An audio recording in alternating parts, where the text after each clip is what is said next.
programa del Economista TV. En el primer bloque del programa de hoy voy a conversar con dos economistas, Pablo Goldín, de la consultora Macroview, y Javier Okseñuk, de LSG. Bueno, sus primeras reflexiones de estos días que llevamos con este nuevo esquema cambiario anunciado la semana anterior. Primeras reflexiones, yo diría, estamos con un modelo cambiario nuevo. Es como cuando vos cambiás un celular, vas a uno un poquito más moderno, un poquito más flexible, un poquito más versátil. Me parece mejor. Ahora, hay que tener en cuenta por qué dejamos el celular viejo y para qué agarramos el celular nuevo. Esa es mi visión. ¿Por qué dejamos el celular viejo? Porque no andaba más o estaba muy antiguo. ¿Por qué? Uno, porque el Banco Central ya no compraba dólares, casi vendía dólares en el último mes y pico.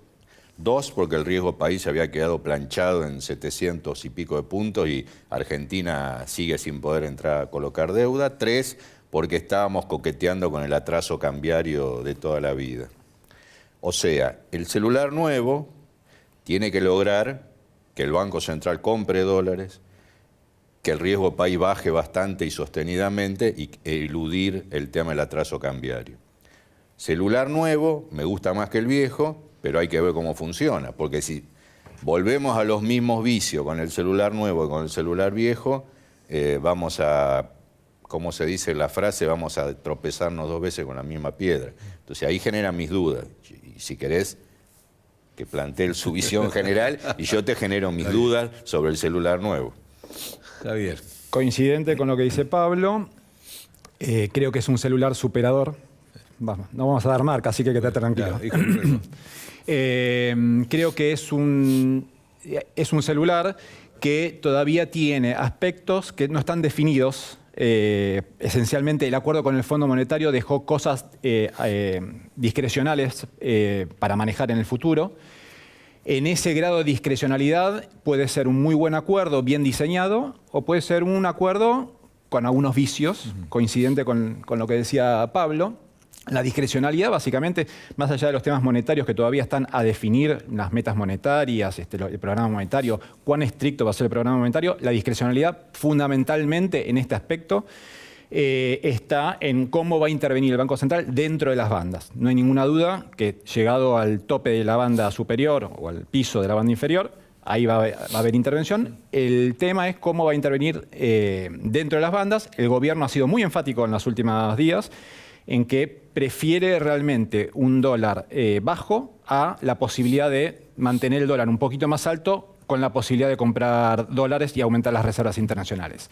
O sea, privilegia el objetivo de la inflación por sobre de la acumulación de reservas. Por ejemplo, puede ser un objetivo inflacionario, puede ser un objetivo también de retórica comunicacional. Claro. Puede haber varios aspectos que estén jugando en eso. Pero en definitiva, en esa discrecionalidad en el uso de la intervención cambiaria dentro de las bandas, están que puede ser realmente un acuerdo muy superador, incluso a los acuerdos del 2018 y mucho más todavía aquel firmado en el 2022, básicamente que estuvo asociado a ningún lineamiento de política de estabilización. Pero bueno, coincidiendo con Pablo, creo que dependerá mucho de lo que haga el gobierno, del uso de estas herramientas, básicamente el éxito del programa y lo que se venga adelante. Yo te voy a decir por qué me parece a mí que esto funciona si el Banco Central compra dólares. Claro, vos planteaste estos desafíos, 3 desafíos, ¿no es cierto? Sí, comprar dólares. Claro. Bajar el riesgo país para quedar a tiro de colocar deuda en algún momento de la vida y que no profundicemos el problema del atraso porque sabemos cómo termina. Entonces, ¿pero por qué hay que comprar dólares? Porque a nosotros nos dieron mucha plata estos días. Nos entró mucha plata prestada del Fondo Monetario, ahora entran muchos del Banco Mundial, del BID, va a entrar un poco más de plata, mucha plata. Mucha plata que sobra para pagar toda la deuda de este año que todavía tenemos que pagar. Pero falta para pagar los vencimientos de deuda del año que viene, del 2027, del próximo presidente del 2028. Entonces, lo clave acá es no gastarnos la plata pagando toda la deuda y dentro de 6 meses que nos empiecen a contar las costillas de nuevo y empiezan a decir, sí, está bien, tenés para acá, pero vas gastando, no reponés, gastás, no reponés, ¿y cómo pagás los bonos del año que viene? ¿O cómo le pagás al Fondo Monetario el año que viene o en el 2027? Porque el fondo te adelantó toda la plata ahora, pero después tenés que empezar a devolvérsela en algún momento de la vida. Entonces, eso es muy importante. Primero para llenar la caja, no solo con la plata prestada, sino con plata propia. Eso se llena comprando dólares en el mercado cambiario. Eventualmente el Tesoro también puede comprar con sus pesos que ahora le sobran dólares para pagar parte de la deuda, pero es muy importante acumular reservas. ¿Por qué? Primero, para que no se acabe la plata. Segundo, para tener reservas. Cuando un país tiene reservas, o por lo menos tiene un poco de reservas, Argentina no tiene nada, es más fácil bajar el riesgo país, que te crean y que te empiecen a prestar plata de afuera. Si vos ves la billetera del país, como la persona, vos le vas a prestar plata a uno que tiene menos 10, no. Le vas a tratar, empezás a mirarlo con un poco más de cariño si ves un tipo que tiene la billetera más o menos llena. Entonces, todo eso es muy importante. Entonces, ahí es donde el celular va a empezar a funcionar. Si yo veo que en los próximos 2, 3 meses, 4 meses el Banco Central compra dólares, y vos me vas a decir, ¿a qué precio? ¿A 1.000? No sé. ¿Será 1.000 si la oferta y la demanda da como para que el dólar se estabilice en 1.000 y sobren dólares para que el Banco Central los compre a 1.000? No lo sé, pero más allá de eso, a mí me parece que si pasa un mes, pasa 2 meses, pasa un mes, lo que vos quieras, y el Banco Central se conforma con que no interviene, ni compra ni venda, y el tipo de cambio queda flotando en 1.100, ponele, por decir un ejemplo, y no veo que compre dólares, y en algún momento nos va a pasar factura eso, y el celular nuevo no va a hacer lo que me parece que tendría que hacer. Sacando además la idea de cambiaria y externa de que comprando dólares se monetiza la economía. La única forma de monetizar, de darle liquidez, inyectar plata en esta economía hoy, es que el Banco Central compre dólares, emite y funcione. Si pasan 3 meses, 4 meses, y el Banco Central no compra un solo dólar, no solo hay que mirar la parte externa, la caja fiscal y la reserva y todo eso, sino que hay que ver cómo se empieza a mover el consumo, la actividad y el crédito con la economía más seca. Sí. Déjame ampliar un poquitito, porque está en el centro del debate a partir de la comunicación del gobierno. El gobierno ha afirmado que prefiere comprar los dólares, pero cuando se toque realmente el piso de la banda.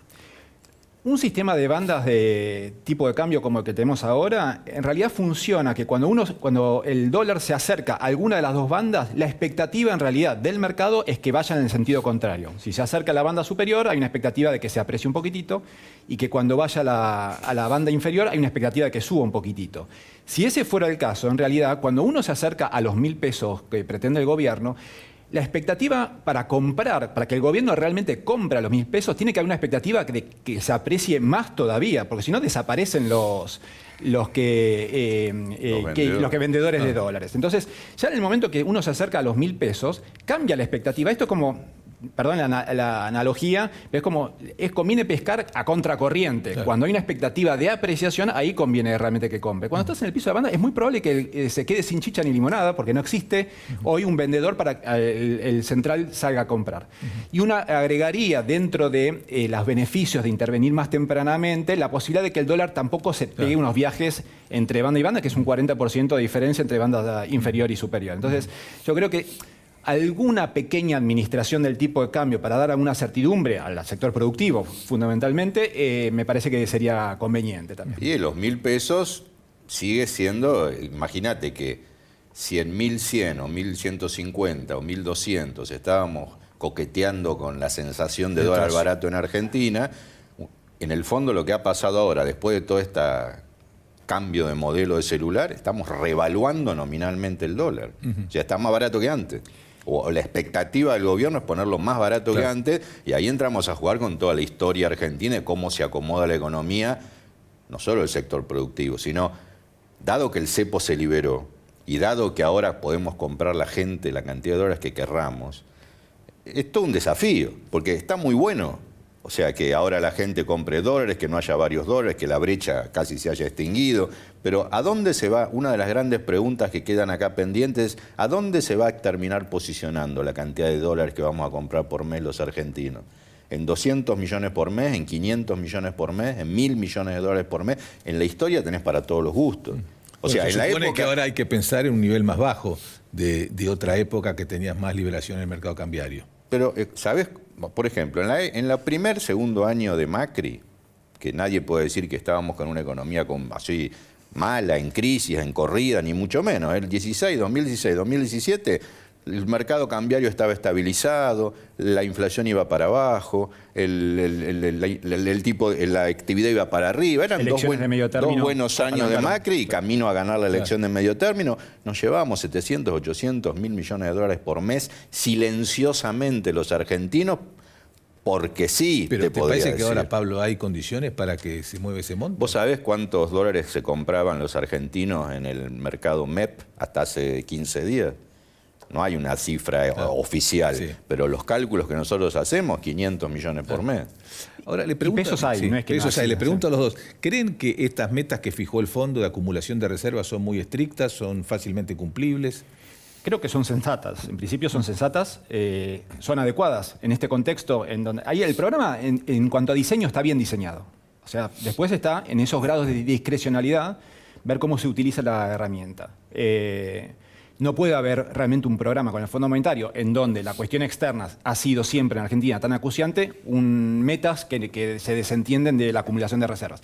La acumulación de reservas es un eufemismo, básicamente, para poner un tipo de cambio en un lugar adecuado que permita ese ingreso de dólares de manera genuina, como estábamos diciendo recién. Nunca el Fondo Monetario va a decir el tipo de cambio tiene que ser este. Básicamente agarra una indirecta que es la acumulación de reservas. Son sensatas realmente en términos de que ahora hay una meta exigente para el 13 de junio, pero en plena cosecha gruesa. Hay alguna pequeña ayuda por los ingresos, los desembolsos de los otros organismos internacionales, el Banco Mundial, lo que pueda venir en el futuro, lo del sector privado por encima de un tope que se ha establecido. Pero después queda para el comercio exterior hacer las cuentas bien, como para que el dólar sea lo suficientemente adecuado, como para que las exportaciones se animen a liquidar y las importaciones se mantengan más o menos a raya. La sensatez de la meta va a depender de la oferta y la demanda de dólares, cómo se mueva en los próximos meses. La oferta de dólares no juega un rol muy preponderante en la liquidación del agro. Está bien, estos meses se supone que la exportación va a ser un jugador muy importante. Claro. Pero estamos hablando de un celular que lo querés tener para 3 años, no para 3 meses. Claro. Entonces, todo va a depender de la oferta y la demanda. La oferta es la exportación, que en estos meses debería andar bien, y hay que ver cómo sigue. La importación, que no sabemos, siempre va a depender ahora todo del tipo de cambio. Ahora entramos en otro celular con otro chip. Entonces, depende cómo juegue el tipo de cambio, es la cantidad de dólares que vos vas a tener ganas de importar, de atesorar y de viajar a Miami.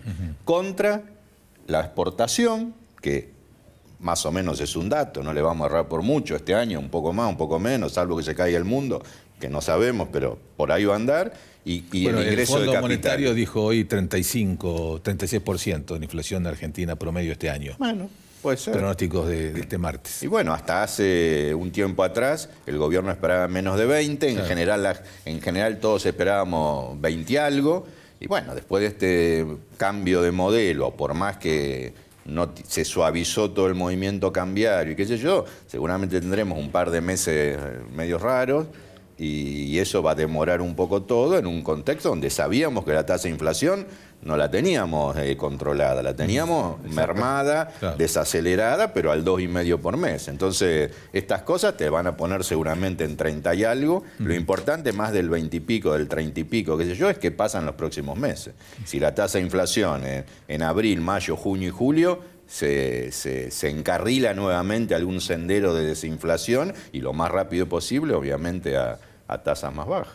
Sí, la dinámica de la inflación va a estar muy atada al tipo de cambio. Si ahora se mantiene en un nivel bajo, seguramente va a estar en niveles razonablemente más bajos. Sin embargo, con un componente inercial fuerte. Acordémonos que el último dato oficial de inflación fue el 3,7, más allá que tenía cuestiones puntuales de por qué llegamos a ese número. A mí me preocupa menos eventualmente cómo es el traslado del tipo de cambio, cualquiera sea a la inflación, más que estas componentes de memoria inflacionaria que se vienen repitiendo todos los meses. O sea, siempre cuando uno disecciona la evolución de los precios, uno puede decir, bueno, a ver, si el dólar eventualmente se fuera nuevamente a 1.200, 1.300 en el futuro, estoy hablando de un par de meses adelante, bueno, eso va a tener un impacto inflacionario. Pero el problema de Argentina no es tanto ese impacto directo de la inflación, del tipo de cambio a los precios, sino que pareciera que en los últimos meses ha encontrado un piso lo suficientemente fuerte como para romperlo, ¿no? Y cómo se rompe eso realmente es un desafío. Les hago una pregunta. En los últimos meses ha venido descendiendo el valor del dólar a nivel internacional contra otras monedas, guerra comercial mediante, incertidumbre con la gestión de Trump. ¿Y cómo creen que ese dólar más débil en el mundo nos impacta a nosotros? ¿Nos favorece, nos perjudica, hace más fácil esta estrategia de tipo de cambio? O sea, en Argentina siempre lo que vos mirás en el mundo es los precios internacionales de las materias primas, cuánto vale el real en Brasil y la tasa de interés y si el dólar está muy caro o muy barato en el mundo.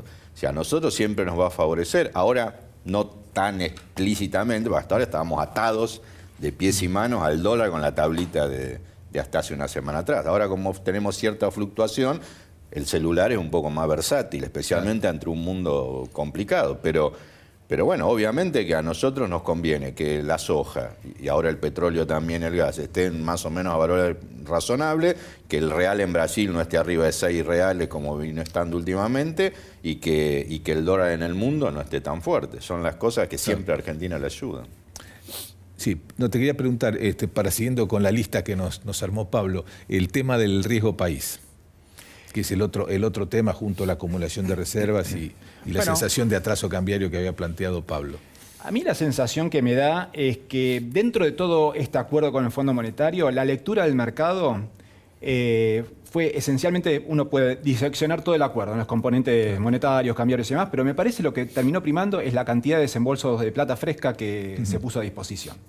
Y eso básicamente lo que gatilló volver realmente, ahora estaba en 720 el riesgo país. ¿Por qué digo que el mercado reaccionó lógicamente muy favorablemente en el día inmediatamente posterior al acuerdo? Pero a veces digo que me llama mucho la atención que incluso el futuro del dólar, no solamente el dólar spot, sino el futuro del dólar se haya ubicado, incluso con un esquema de flexibilidad cambiaria, de bandas que permiten la posibilidad de que el dólar vaya a 1.400, el futuro del dólar en toda la curva haya bajado respecto a lo que fue previo al acuerdo. Entonces, me da la sensación de que todo esto vino básicamente por la disposición de estos fondos frescos. La gente, inversores básicamente decían, bueno, la verdad no me vengan con exquisiteces respecto a la banda cambiaria, ¿verdad? Lo fiscal yo entiendo que es saludable. Ahora están los dólares que me van a permitir cobrar en lo inmediato. La película entera la dijo recién Pablo, los dólares son no solamente para lo que es los pagos de este año, pero la lectura del mercado es básicamente, hoy hay dólares para pagar el capital y los intereses de la deuda dolarizada. Después, para que realmente baje unos escalones más el riesgo país, yo creo que va a estar atado con todo, del desempeño de las cuentas externas, del desempeño de la inflación, si la recuperación económica se va afianzando. Entonces ahí estamos metidos en un juego con sus riesgos. Dado los vencimientos que hay en los próximos años, que son bastante gordos para Argentina, si no logramos volver a los mercados en un plazo el año que viene, por ser generoso, vamos a tener que comprar otro celular. Estamos con Bueno, el tema para terminar que les quería preguntar, ¿qué chances de éxito le otorgan esta iniciativa del gobierno de poder ingresar capitales, manteniéndolos luego por un tiempo en el sistema? En principio, siempre en Argentina está la cosa positiva y la cosa que incurre en un riesgo. Si uno realmente tuviera una falta de financiamiento de proyectos y realmente eso podría ser un canal que derive a ese financiamiento de proyectos de inversión, podría ser algo interesante. Generalmente no funciona así. Generalmente tiene que haber realmente una demanda de inversión y después el financiamiento termina apareciendo de alguna manera. Creo que, en principio, con los 6 meses de resguardo pareciera algo razonable, que acotan los riesgos eventualmente de la volatilidad que eso podría insumir. Y en definitiva, no pareciera que sea una medida en donde ya estén haciendo cola para venir. Claro. De hecho, Hoy alguien que venga de afuera, la cuenta que debería hacer es, se posiciona en pesos en estos 6 meses y después se cubre en el mercado de futuros. Esa cobertura ya, por lo que es la tasa de interés y lo que es la cobertura del futuro, ya no rinde como pudo haber rendido un par de días en el comienzo de... Cuanto más cerca de 1000 está el dólar, menos incentivo hay a hacer ese operatorio. Porque cuando uno se acerca al piso, el futuro se encarece más porque la cobertura es mayor. Así que eso diría que hay que tomarlo con pinzas. No lo veo como inadecuado. Eventualmente no creo que eso sea la salvación de todos nuestros problemas. Muy bien, Pablo Goldín, Javier Okseñuk, a los dos muchas gracias por haberme acompañado en el programa de hoy. Gracias. Ahora hacemos un corte y ya volvemos.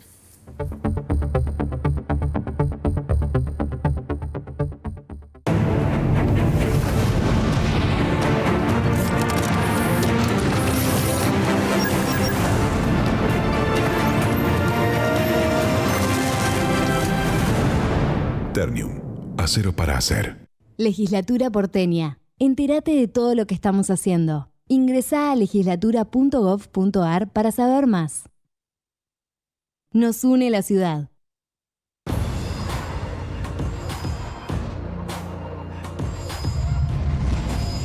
Hay un sistema integral de seguridad cuidándote en la ciudad. Ante cualquier emergencia, denuncia al 911. Buenos Aires Ciudad, vamos por más. En IRSA, Propiedades Comerciales, nos comprometemos con las comunidades en las que se asientan nuestras unidades de negocios. IRSA, Propiedades Comerciales, construyendo el futuro. Tecnología que se vive en tu negocio es impulsar tu emprendimiento pensando en tus ganas de crecer. Telecom, tecnología que se vive.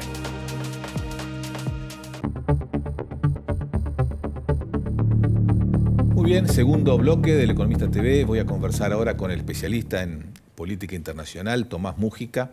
Bueno, Tomás, obviamente vamos a conversar del tema de Francisco, más allá de la conmoción emocional que produce la muerte del Papa. Bueno, ¿cuáles son a tu juicio las consecuencias que va a tener el tablero internacional? Bueno, gracias Juan. Las consecuencias en el tablero internacional obviamente todavía son difíciles de predecir. Necesitamos saber cuál es el perfil del próximo Papa. En cualquier caso, está claro que Bergoglio ha dejado una línea en cuanto a la acción de la Iglesia respecto a los temas internacionales, que recoge gran parte de la tradición del magisterio papal, de lo que venían haciendo los papas anteriores, y le agrega algunas cuestiones propias de Bergoglio, del Papa de Francisco, que renuevan en algún punto la agenda de la Iglesia respecto a las cuestiones internacionales. Por ejemplo, la cuestión ambiental. Este es el primer Papa que escribe una encíclica dedicada específicamente a la cuestión, al cuidado de la casa común, a la cuestión ambiental.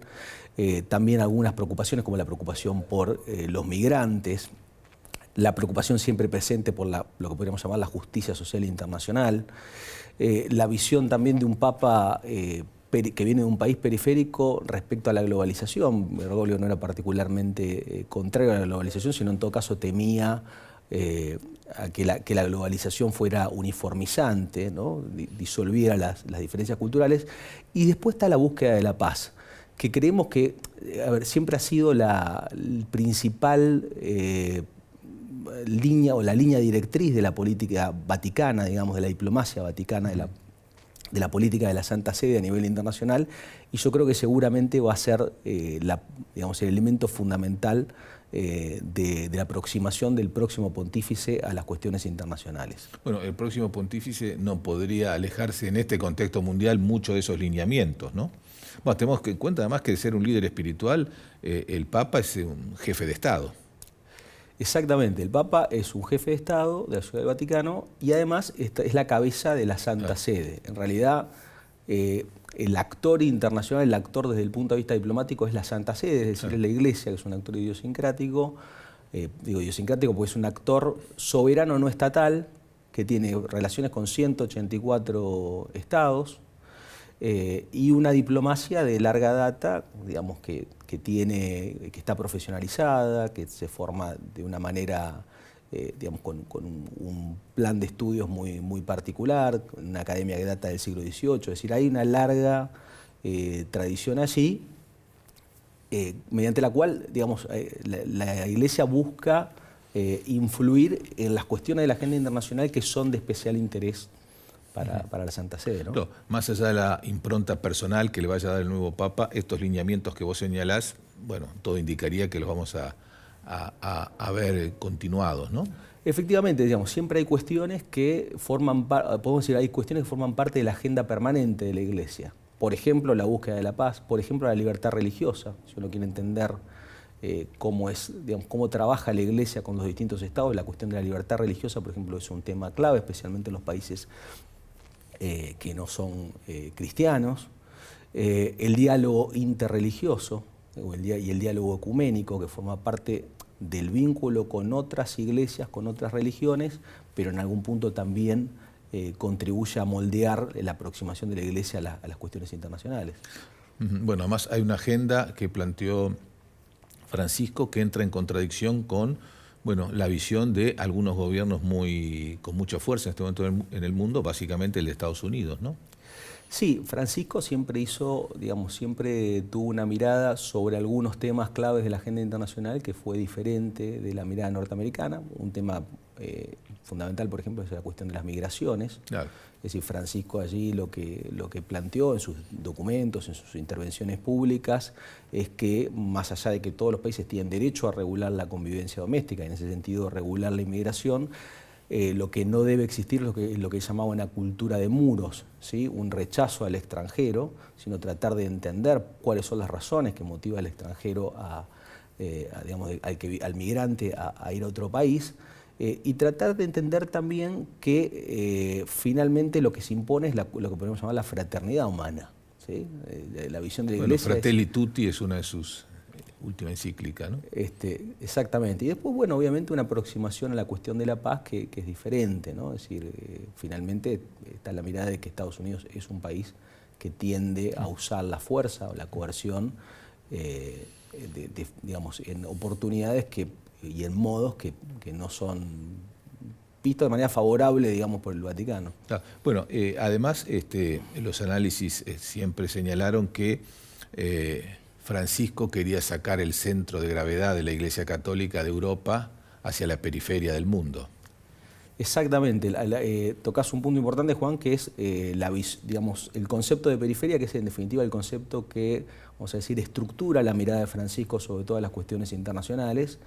Francisco aconsejaba siempre mirar el mundo y mirar la realidad desde la periferia, no solo desde las periferias geográficas, sino también desde las periferias existenciales. ¿Sí? Por eso esa idea de estar siempre yendo a los márgenes, ¿no? A trabajar con las poblaciones que más sufren, los más pobres, los privados de la libertad, etc. Y eso forma parte de su mirada sobre las cuestiones internacionales. Es decir, en definitiva, lo que el Papa planteó en sus documentos y también a través de la acción es que hay que ver el mundo no desde la mirada de los más poderosos, sino de los más débiles, no desde donde se toman las decisiones, sino más bien desde donde las decisiones impactan. Y esto fue algo que Francisco, ya lo digo, lo manifestó en diversos documentos. Vos mencionabas Fratelli Tutti, también en Laudato Si, cuando habla del daño del cambio climático. Y en su conducta, por ejemplo, en sus viajes, ¿no? Cuando viene a Sudamérica, primero viene a Brasil por el Encuentro Mundial de la Juventud, pero después organiza un viaje en el que va a Ecuador, a Bolivia, a Paraguay, a países relativamente pobres de la región. Fue un papa que visitó mucho África, fue a países como Sudán, repúblicas centroafricanas, es decir, lugares realmente muy olvidados. Entonces ahí hay como una mirada. ¿Y qué buscaba a tu juicio con eso? ¿Ampliar la presencia del catolicismo en esas regiones donde en muchas de ellas no era la religión mayoritaria? Era un mensaje, de esto que señalas vos, ¿no? Lo que acá algunos llamaban la ética de la solidaridad, mirar los problemas desde el lugar de los más desfavorecidos, desde el lugar de los más débiles.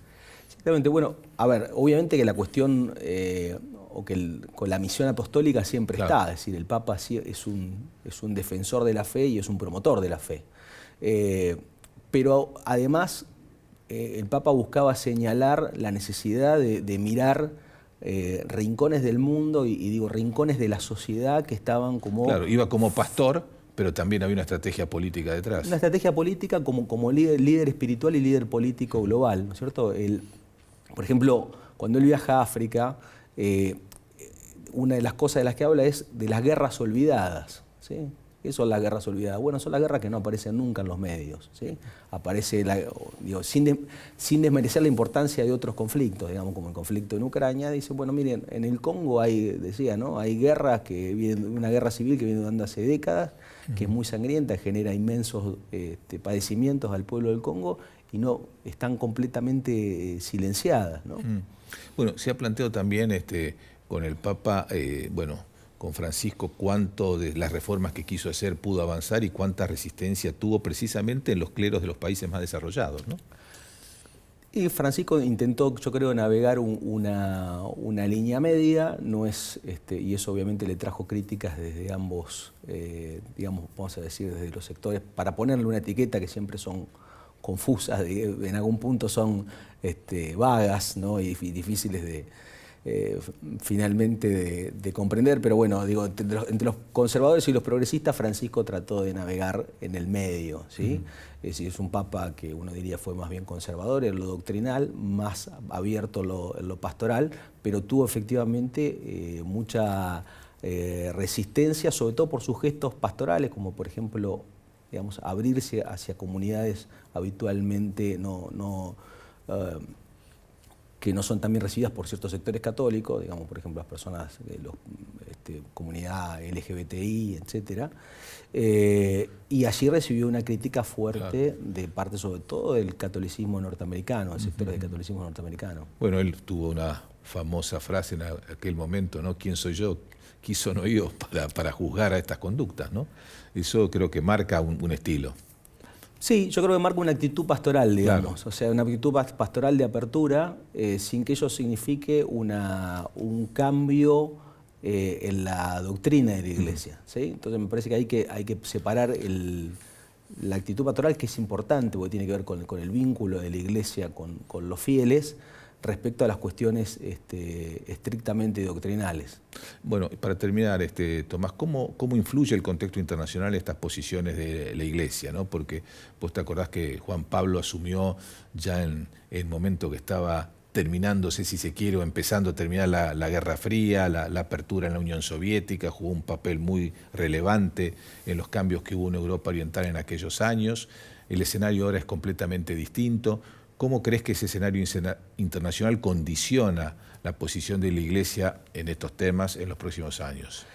Yo lo que creo es que ahí la Iglesia tiene un desafío importante, fundamentalmente frente a lo que podríamos llamar la fragmentación geopolítica y el declive del multilateralismo, ¿sí?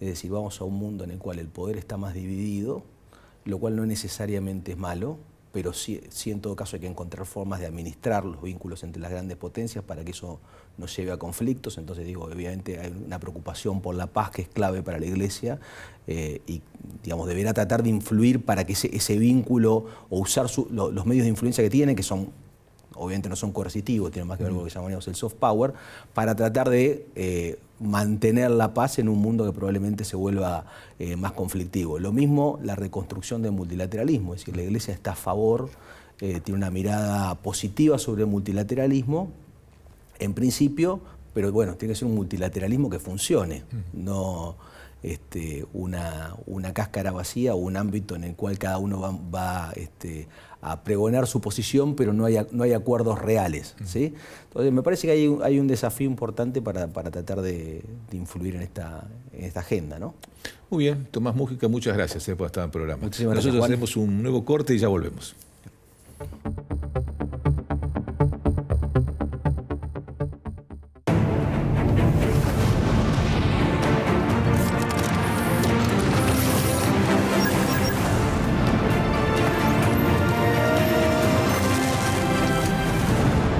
Ternium. Acero para hacer. Legislatura porteña. Entérate de todo lo que estamos haciendo. Ingresá a legislatura.gov.ar para saber más. Nos une la ciudad.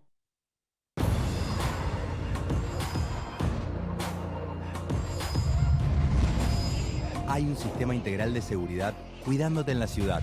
Ante cualquier emergencia, denuncia al 911. Buenos Aires Ciudad, vamos por más. En IRSA, Propiedades Comerciales, nos comprometemos con las comunidades en las que se asientan nuestras unidades de negocios. IRSA Propiedades Comerciales, construyendo el futuro. Tecnología que se vive en tu negocio es impulsar tu emprendimiento pensando en tus ganas de crecer. Telecom, tecnología que se vive. Muy bien, en este tercer bloque del Economista TV voy a conversar con Daniel Dreisen, que es un especialista en temas energéticos, además es director de la consultora Aleph Energy. Bueno, Daniel, primero empecemos por el escenario internacional, ¿no? Que el precio de petróleo ha sido bastante volátil en los últimos tiempos y ahora parece estabilizado en torno a los $70. ¿Cómo nos afecta a nosotros esas variaciones de precios? ¿Qué proyectos condiciona o alienta en la Argentina el precio del barril? Bueno, como vos bien decís, el precio del barril internacional es una variable clave para cualquier proyecto petrolero. Y yo siempre decía que más en Argentina, porque como faltaba financiamiento, en general los proyectos se financiaban mucho con el precio mismo, ¿no? Hoy el precio está alrededor de los $67 por barril, pero en los últimos años se había estado alrededor, después de la pandemia, ¿no? Alrededor de los $70, $80, un poco más alto. Ahora bajó por dos motivos, ¿no? Primero, lo de Trump, de los aranceles, que hizo suponer que iba a haber menor consumo mundial, menor actividad general mundial, que eso yo creo que es algo coyuntural, porque es un tema por una política particular comercial, ¿no? Una política económica que puede cambiar, así como justamente Trump está retrocediendo, volvió a subir. Y segundo, porque Trump quiere que el precio del petróleo sea barato, porque él quiere que haya más consumo en Estados Unidos. Y además es una herramienta antiinflacionaria también en Estados Unidos, de mucho peso, ¿no? También, exactamente. Entonces lo que él está haciendo también es presionar a la OPEP. La OPEP controla el 40% del mercado de crudo y básicamente tenía retenido como 5 millones de barriles por día, que es mucho, es más del 5% de la producción mundial. Entonces, básicamente, Arabia Saudita está liberando esa producción que tiene parada justamente para que no baje el crudo y eso está haciendo también bajar el crudo. Para Argentina, ¿cómo influye? Obviamente no es bueno porque Argentina ahora es un exportador de crudo. Hace unos años no era exportador, pero ahora, gracias a Vaca Muerta, es exportador de crudo, con lo cual cuanto más alto el precio, más son las exportaciones y mejor la balanza comercial energética, ¿sí? Si me decís Vaca Muerta, ¿cuánto es rentable? Es una pregunta que me hacen muy... ¿A qué precio? Sí. Obviamente, cuanto mayor precio, más rápido van a ser los proyectos, más proyectos, pero... se dice que a $50, un poco más, funciona Vaca Muerta. Claro. Obviamente Argentina tiene todas sus complejidades, con lo cual no esperábamos que además se sume una complejidad internacional, de precio internacional. Los convencionales, por lo tanto, son como dos negocios muy distintos, ¿sí? Lo que es el no convencional, que es ir a fracturar una roca madre, y el convencional, que es el tradicional. El convencional en general necesita un precio más alto en Argentina, porque tiene costos operativos más altos, que encima han aumentado mucho en dólares en los últimos años. En tu visión, ¿cuál crees que va a ser la evolución del dólar, del petróleo en los próximos años, teniendo en cuenta por un lado las presiones de Trump, las necesidades de los saudíes por otra? No, nosotros desde Aleph tenemos un escenario de largo plazo medio que es de alrededor de $75. O sea, nosotros creemos que el mundo sigue demandando petróleo y cada vez hay un montón de países subdesarrollados que quieren desarrollarse. O sea, hay una correlación directa entre el consumo energético per cápita y el PBI per cápita, y hay todo el hemisferio sur quiere desarrollarse y va a demandar más petróleo, y entonces lo vemos volviendo a un valor de equilibrio de 75, en el cual es algo razonable para la oferta y para la demanda. Daniel, recién hacías referencia a que el signo de la balanza comercial energética cambió en los últimos años en Argentina. ¿Cómo prevén esa evolución? Bueno, el año pasado fue el primer año que dio positivo después de 13 años de balanza comercial. O sea, a pesar de todo el potencial energético que tiene Argentina, increíblemente éramos deficitarios en materia energética. El año pasado fue positiva $5.000 millones. Nosotros desde Aleph vemos para este año alrededor de $8.000 millones positiva y después creciendo linealmente hasta llegar a los 30.000 millones alrededor de 2030. Bueno, la Argentina además tiene una cantidad de recursos, no solamente, acá está justo hay un mapa de tu consultora, ¿no? De distintos regiones del país que tienen muchos proyectos vinculados a la energía de todo tipo, ¿no? Sí, o sea, Argentina es un país muy extenso y que tiene unas potencialidades energéticas impresionantes. Obviamente, o sea, Argentina tiene 5 cuencas hidrocarburíferas y bueno, apareció Vaca Muerta. Claro. Y tuvimos la suerte de que aparezca en una cuenca que ya producía y que no tiene temas sensibles ambientales. Claro. Y ya estaba toda la infraestructura. Entonces eso fue increíble. Pero bueno, si uno mira el mapa, en el norte tiene unos soles impresionantes, está el Triángulo del Litio, en el sur tiene vientos impresionantes, también en el sur hay otras roca madre, ahora una que se descubrió ahora y que se va a desarrollar es en Chubut y Santa Cruz, y también en Palermo-Aique, ¿sí? en lo que es la cuenca austral.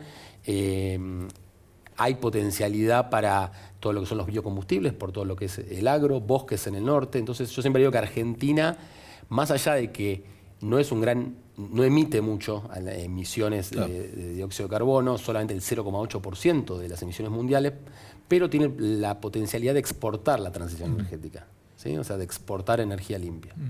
¿Cuál de todas las obras que se están anunciando, se están planificando, proyectando, vos crees que es más relevante para la Argentina en los próximos años? Todas las obras principales son de los oleoductos y gasoductos, la verdad. O sea, Vaca Muerta tiene tanto potencial que uno de los principales cuellos de botella era la evacuación. O sea, vos decís, todo esto tengo que evacuar. El petróleo es más fácil, lo llevas a un puerto, lo exportás. En ese sentido se está construyendo lo que es el Vaca Muerta Sur, ¿sí? Ya vemos, que es un oleoducto que está liderando YPF con un consorcio de compañías que se va a desarrollar en los próximos año y medio, 2 años, y que va a permitir agregar un volumen impresionante de petróleo. Y lo mismo con lo que es gas. Se han hecho obras públicas, ¿no? Lo que era ahora el gasoducto Perito Moreno, que antes era gasoducto Néstor Kirchner, que permitió reemplazar importaciones. Hay proyectos para hacer más gasoductos para poder evacuar y también para exportar LNG. ¿Qué es LNG? Licuar el gas y exportarlo así como exportarse el petróleo, lo cual requiere una inversión mucho más alta, pero son proyectos muy importantes. Esa es una obra clave. Sí. Y hay además también, estamos viendo incluso actores de distinto tamaño que están en la actividad. Hay mucho negocio, mucha actividad en el sector. Bueno, Vista acaba de comprar Petronas, Pecom vuelve a jugar más fuerte en el mundo energético, además, bueno, obviamente de las grandes, YPF con su proyecto de cuadriplicar el valor de la acción en 4 años. ¿Cómo ves esta jugada de los actores privados en los próximos años? No, me parece muy positivo que haya más jugadores y de distintos tamaños, como vos bien decís. Las grandes petroleras se están focalizando en Vaca Muerta y las empresas más chicas están tomando los convencionales, lo cual tiene sentido porque requieren menos inversión, pero requieren mucho foco, con lo cual está bueno que surjan, yo llamo unas pymes petroleras, aunque no son tan pymes, porque son empresas grandes. Para estar en ese negocio no se puede ser pyme. No se puede ser pyme, pero creo que es importante que surja todo este como hub de compañías de conocimiento. Gracias a eso se pudo desarrollar Vaca Muerta. Acordémonos que Vaca Muertas en el mundo hay un montón, en muchísimos países, pero hay solo 3 países que pueden desarrollar el no convencional. Estados Unidos, Canadá y Argentina. ¿Cómo ves en este contexto algo que por supuesto interesa mucho en el escenario macro, la evolución del precio de la nafta en Argentina, de los combustibles, del surtidor? Sí, bueno, ahora se estabilizó entre $1.10 y $1.30 oficial, y hace varios meses que está estable, ¿sí? En línea con la baja inflación y el tipo de cambio que estaban hablando de eso. Con lo cual me parece que es un precio bastante sano para ambas partes, tanto para los productores como para la demanda. Para terminar, Daniel, ¿cómo estás viendo el escenario de la minería, en particular, bueno, el cobre, que sé que te preocupa, digamos, como fuente de inversión y además de exportaciones en el futuro de la Argentina, ¿no? Sí, bueno, Argentina hoy exporta plata, oro y litio. Supo producir mucho cobre en el pasado, y allá no produce más. Del otro lado de la cordillera tenemos Chile, que es el primer exportador de cobre del mundo, que le entran como 50.000 millones de dólares por año. Pero igual proyecto SAI, como estamos viendo en el mapa. Es la misma cordillera que la de Chile, pero ha sido totalmente subexplorada. Y ahora hay proyectos de cobre que son muy grandes, pero llevan tiempo también. Con lo cual, cuando vos hablás con las empresas, dicen, bueno, estamos ahí, o sea, ha habido transacciones, han venido grandes mineras a invertir, más con el RIGI, que ha ayudado bastante a lo que es minería. Así que ahí hay mucha expectativa con proyectos de BHP, ahí están los azules, distintos proyectos de cobre que están en la cordillera, además del Triángulo del Litio. Y para terminar, ahora sí, ¿cómo estamos con el tema de energías renovables? Bueno, en energías renovables el potencial también es inmenso. En el norte hay soles muy buenos, en el sur hay vientos impresionantes. ¿Por qué impresionantes? Porque hay una cosa que se llama el factor de capacidad, que es el porcentaje del tiempo que sopla viento para producir. Que eso en Argentina, en promedio, es más o menos en la Patagonia, de Buenos Aires para el sur, ni siquiera tan al sur en la Patagonia, es del más o menos el 60%. En el mundo es 30%. O sea, con la misma inversión sacás el doble. ¿Qué pasa? Que falta infraestructura de transporte. O sea, vos tenés la energía en el norte y en el sur renovable, pero tenés que poder transportarla al consumo. ¿Dónde está el consumo? En el centro del país. Entonces, para hacer esas inversiones todavía falta confianza, falta un mecanismo de mercado. El gobierno está trabajando en ello, ya sacó unos lineamientos para poder mejorar, pero la verdad que todavía falta. Muy bien, Daniel Reisen, muchas gracias por estar en el programa de hoy. Muchas gracias por la invitación. Hacemos un corte y ya volvemos.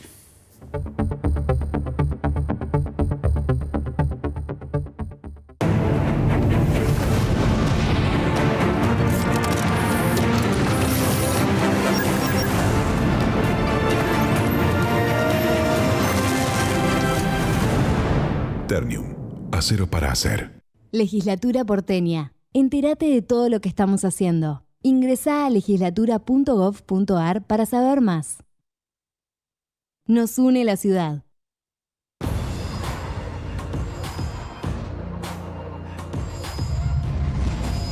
Hay un sistema integral de seguridad cuidándote en la ciudad.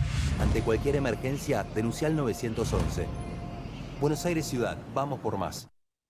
En IRSA, Propiedades Comerciales, nos comprometemos con las comunidades en las que se asientan nuestras unidades de negocios. IRSA Propiedades Comerciales, construyendo el futuro. Tecnología que se vive en tu negocio es impulsar tu emprendimiento pensando en tus ganas de crecer. Telecom, tecnología que se vive.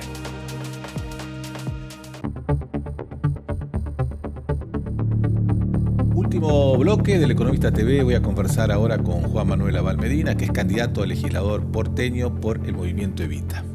Justa, libre y soberana. Bueno. No solo el movimiento. No solamente el Movimiento Evita. Juan Manuel, ¿qué te llevó a dar este paso? Porque bueno, también otras figuras políticas que han tenido peso en la vida nacional, ahora también se decidieron a competir en la Ciudad de Buenos Aires. Sí. En tu caso específicamente, ¿qué te decidió hacer? Perdóname, pero antes te cuento un pequeño comentario que escuchaba en el bloque anterior, cuando estaban hablando de Vaca Muerta, ¿no? Cuando yo asumí la jefatura de gabinete en el año 2011, vino Jorge Zapag, entonces gobernador de Neuquén, me agarró un planito y me empezó a dibujar. Me dice, esto se llama Vaca Muerta y esto es, qué sé yo, este es el futuro de Argentina. Yo no tenía idea. Sí. YPF no está invirtiendo nada acá, tendría que ser el futuro de Argentina, de acá a 10 años, si lo hacemos fuertemente, podemos cambiar el balance energético argentino. Le conté a Cristina le prestó mucha atención y fue uno de los motivos por los cuales se recuperó YPF para el Estado de mi gestión. Volviendo a la pregunta, bueno, precisamente me das pie con esto de tu condición de haber sido jefe de gabinete de ministros, fuiste además senador nacional por la Ciudad de Buenos Aires. Bueno, también esta carrera compite Rodríguez Larreta, que fue jefe de gabinete, hay 2 diputados nacionales como Los Penato y bueno, también Paula Oliveto sería una tercera, Santoro. Sí. Es una elección que es más... Y el vocero presidencial. El vocero presidencial. ¿Por qué es más relevante, tanta fuerza volcada? Es más relevante simplemente por un tema de calendario. Simplemente porque el jefe de gobierno, un poquito desesperado por la interna que tiene con el oficialismo nacional, la corrió de octubre, como íbamos a votar estos cargos junto con senador y diputado, la corrió para mayo. Entonces le dio una trascendencia y se la quiere convertir en una especie de elección por una jefatura de gobierno, que no es así. O sea, esta elección, como saben los porteños, no van a votar a una persona, no es que alguien gana y alguien pierde. Acá se eligen 30 legisladores y legisladoras y lo importante es que esos legisladores y legisladoras representan realmente los intereses de los porteños. Y bueno, en nuestro caso venimos discutiendo hace tiempo que el peronismo hace mucho tiempo que no tiene una política específica de verdad para la Ciudad de Buenos Aires. ¿Por qué se decidió entonces que eso es lo que lleva a tu juicio que haya jugadores tan, digamos, de tanta trayectoria en la política nacional que jueguen en esta elección? Tiene mucha visibilidad, va a tener un impacto simbólico importante, básicamente porque es una especie de gran interna entre la Libertad Avanza y el PRO, de estos que cogobiernan la Argentina hoy, quién va a tener el 100% de las acciones o si va a tener que compartirla con otro jugador más. Yo diría que centralmente por eso la relevancia. Bueno, Adorni, el vocero presidencial, Manuel Adorni, dijo recientemente que consideraría una gran lección perder por un punto contra Santoro. Claro, la frase completa era y ganarle por 0-1, claro, porque que Santoro gane o no es un dato, porque podría ganar porque el resto va dividido. va a sacar más o menos votos que lo que sacó la vez pasada. O sea, no cambia nada para la próxima elección, que encima hace falta sacar el 50%. Claro. Lo que es el dato, ¿cuál de esos dos, si el PRO o la Libertad avanza, queda en primer lugar, ¿no? ¿Y por qué crees, a tu juicio, que hay tanta fragmentación en la oferta electoral? Porque la vimos no solamente en todos los espacios, ¿no? Bueno, porque también claro, lo que fue Juntos por el Cambio hoy está dividido en 4 ofertas electorales. En buena medida, porque parte de la picardía electoral del jefe de gobierno no solo fue cambiar la elección, sino suspender la PASO. Si habría habido una PASO, nosotros hubiéramos competido con las otras listas que vienen del peronismo, Juntos por el Cambio lo mismo y la Libertad Avanza lo mismo. Esa picardía, confiando que al Ejecutivo siempre le conviene que no haya PASO porque va unido por el gobierno, creen que le da una ventaja, cosa que yo lo dudo mucho. Bueno, igual la picardía de eliminar las PASO es compartida por casi todos los gobiernos en este momento. Se han eliminado en casi todos lados. En general, en casi todos lados lo pide el oficialismo. Lo raro de la Ciudad de Buenos Aires es que también el PJ, mi partido, apoyó eso, ¿no? Como lo hizo en la provincia de Buenos Aires, ayudándolo a Jorge Macri. ¿Cómo evalúas vos la gestión de Jorge Macri? Es una gestión muy pobre, es una gestión muy deficiente. Hace poquito vimos el tercer anuncio consecutivo de la línea F. Hay que reconocer que el gobierno cada vez hace publicidad más buena, pero finalmente sigue anunciando siempre lo mismo, de la única vez en la historia argentina que no se empezó una sola línea de subte en 20 años. La primera línea, la línea A, que vos recordarás, ¿no? Que era con los vagones de madera, antigua, se inauguró en 1913. Fuimos la primera ciudad de Iberoamérica y la primera ciudad del hemisferio sur en tener una línea de subte. Gobiernos civiles, radicales, peronistas han hecho subte. Es el primer gobierno que no ha hecho una sola línea de subte. Es una gestión muy deficiente. ¿Y cómo crees que eso va a ser castigado por la sociedad o en definitiva también hay un peso político muy grande del PRO? No nos olvidemos que el PRO gobierna esta ciudad hace 18 años. Hay mucho cansancio, la ciudad está más sucia, está más fea y sobre todo está más insegura. Hoy el reclamo general en todos los barrios populares, de clase alta, de clase media, es la inseguridad. La inseguridad está creciendo de una manera alarmante, obviamente en parte por la política nacional, pero también por un gobierno que tiene bastantes recursos, pero no los usa sin ninguna inteligencia. Para darte un ejemplito muy claro, la Comuna 1, el centro de la Ciudad de Buenos Aires, es donde más robo hay en la Ciudad de Buenos Aires y también donde hay más comisarías. No es solo tener recursos, sino saber utilizarlos con inteligencia criminal, con visiones, con cuestiones para poder controlar la verdad de estas cosas, ¿no? ¿Por qué no lograron, más allá de que no hubo elecciones primarias que le hubiera facilitado esa tarea, por qué no lograron finalmente unificar la oferta del peronismo que tiene básicamente 3 espacios? Porque tenemos diferencias bastante marcadas que queríamos discutir en una PASO, en una interna y que no se pudo. Nosotros venimos hace tiempo reclamando un peronismo que piense de verdad la Ciudad de Buenos Aires, que se renueve, que no venga haciendo lo mismo que hace siempre, que es buscar una figura medio nada y esconderse todos abajo y esconder el peronismo. Queremos un peronismo que se renueve y que discuta los temas de la ciudad. A ver, un programa como este, ¿no? La Ciudad de Buenos Aires es la ciudad que tiene mayor densidad empresarial de la Argentina. Es el segundo distrito después de la provincia de Buenos Aires con más pymes industriales. Nadie lo sabe. Yo estuve recorriendo las pymes y vos le preguntás a fabricantes de juguetes, de autopartes, de textiles, ¿qué contacto tienen con la ciudad? Nada. ¿Sabés qué tienen el único contacto? Un inspector que los va visitando por distintos motivos que no hacen a lo que estamos hablando hoy. Tuvimos, el Ministerio de Producción de la Ciudad de Buenos Aires tuvo 4 meses vacante. El conocido que ocupaba ese cargo, que es conocido más por su relación con alguna persona, García Moritán, desde que renunció, estuvo 4 meses. ¿Vos te imaginás 4 meses la ciudad de Santa Fe o la ciudad de Córdoba sin un ministro de Producción? Es una locura. No apoyamos a las pymes. El desempleo en la Ciudad de Buenos Aires creció el 50% entre el fin del año anterior y el año pasado. Es decir, mucho más que en el conjunto del país. A diciembre del año pasado hay 120.000 porteños o porteñas que no tienen trabajo. ¿Y dónde está el gobierno? Hablando con las pymes, viendo qué necesitan, qué regulación hay que cambiar. No hay. Queremos una ley de pyme para la Ciudad de Buenos Aires. Una ley de pyme para la Ciudad de Buenos Aires y una agencia de producción y desarrollo que vincula a todas estas pymes que están sueltas, abandonadas, con el sistema científico-tecnológico de la ciudad. Y se puede trabajar en diseño, en producción. Propuestas concretas que este gobierno en 20 años no se le ocurrió. Juan Manuel, el desdoblamiento de las elecciones en todos lados suele ser presentado como algo virtuoso porque permite que los ciudadanos puedan discernir entre los temas nacionales de los temas locales y enfocarse. Estoy de acuerdo. Esto es lo que se ha planteado siempre. En el caso de la Ciudad de Buenos Aires, al ser la capital del país, ¿funciona de la misma manera o vos creés que los temas nacionales van a tener una influencia decisiva en el comportamiento de los votantes? Van a tener un gran peso, pero nos darán la oportunidad a los porteños y a las porteñas que solemos estar bastante interesados en política, ver las cosas, no votar simplemente a la cabeza de lista. Acuérdense que la bendita lista sábana hace que votamos a Pirulo o a Mengano y atrás entran 5, 6, 7, 8, 9, 10 que desconocemos todos. Veamos quiénes son los candidatos, veamos qué trayectoria tienen, cómo viven, de qué viven. En nuestro caso, ninguno tiene un cargo político, ninguno cobra un peso por la política. Somos personas que queremos hacer política y cada uno vive lo suyo.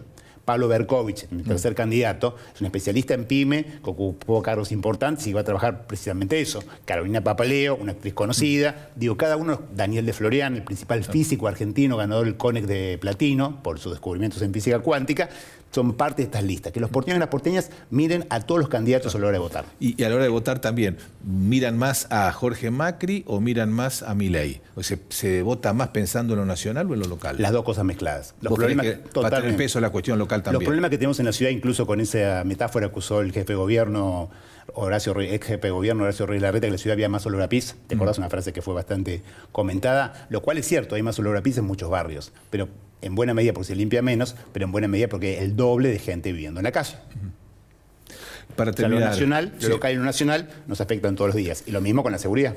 Para terminar, Juan Manuel, varias veces dijiste que el peronismo debería discutir unas cuantas cosas internamente porque recordás que perdió 5 de las últimas 6 elecciones. Exacto. Y la única que ganamos terminó con el gobierno de Alberto Fernández, que estuvo muy lejos de lo que nosotros queríamos, ¿no? Está bien, pero ¿cómo se hace para revertir esa tendencia? Es decir, ¿qué están pensando ustedes sobre la base de que, como vos bien lo decís, perdieron 5 de las últimas 6 elecciones? Y discutir estas cosas, discutir que las listas no se pueden seguir armando a las escondidas a última hora y enterándose todos por último momento, discutir que hay que hablar de propuestas concretas y específicas para llevar adelante, discutir que no basta con decir que uno es peronista para decir que va a gobernar bien, hay que decir para qué va a gobernar bien, cómo va a gobernar bien, y que todos sepamos quiénes son los candidatos, que uno conozca a cada uno. Si yo te pregunto a vos y a los televidentes, ¿cuántos legisladores de la ciudad conocen?